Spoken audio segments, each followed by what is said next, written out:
Here's a quick tutorial on how I made this bug planter. As you can see, I put silhouettes on all four sides of different bugs that I like, and this is a hollowed out box like so. To make this is pretty easy.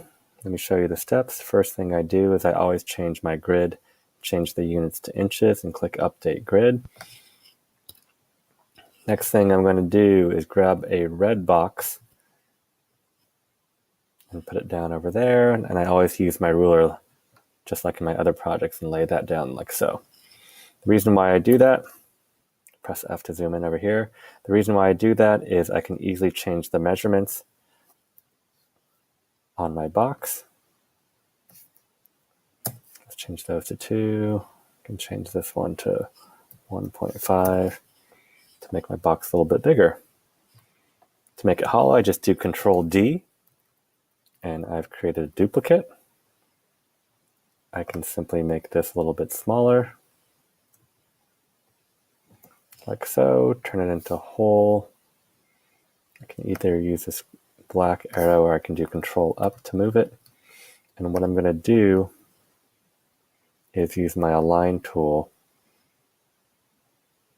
to align it into the center of this box. But go ahead and push down a little bit to get it to go down. Now when I group it together, I can press this button or Control G. It is grouped together. So that's how my box is going to start. Next thing I'm going to do is find silhouettes that I like. So here's a scorpion silhouette that I found. I'll Alt-click and click Save Image As.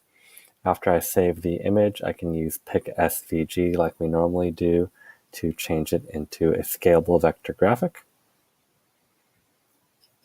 So I'll click Save, go to Pick SVG. I'll upload my picture.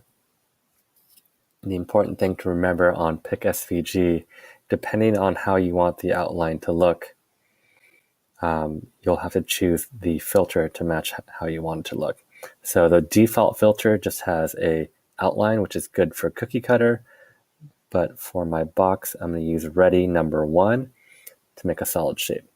So then I'll click Download SVG, and it'll pop up over here.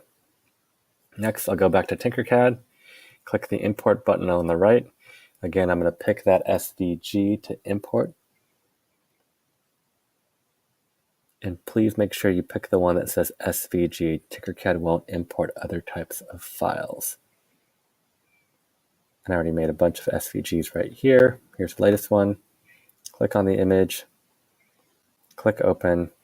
I'm going to go ahead and change the scale down to 20 just to make it a little bit smaller. The SVGs usually import rather large. This green button or this green indicator right here will show you that it's importing. Just give it a second to import.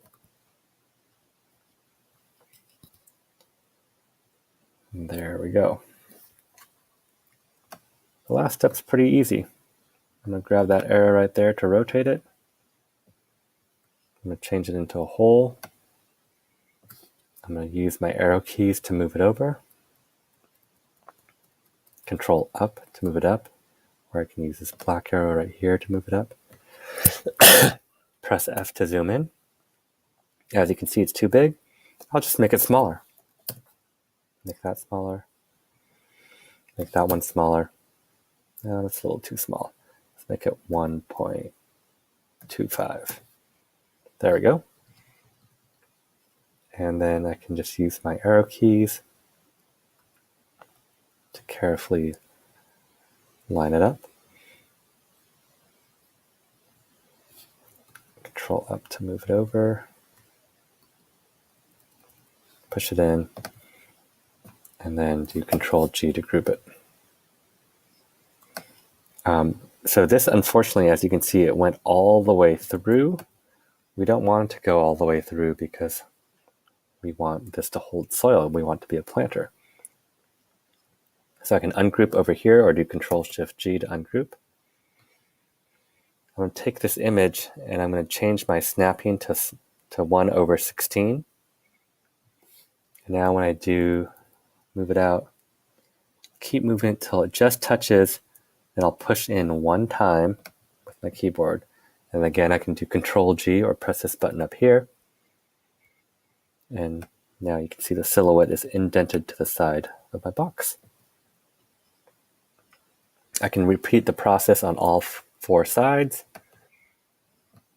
and create different images on every single side. That's it.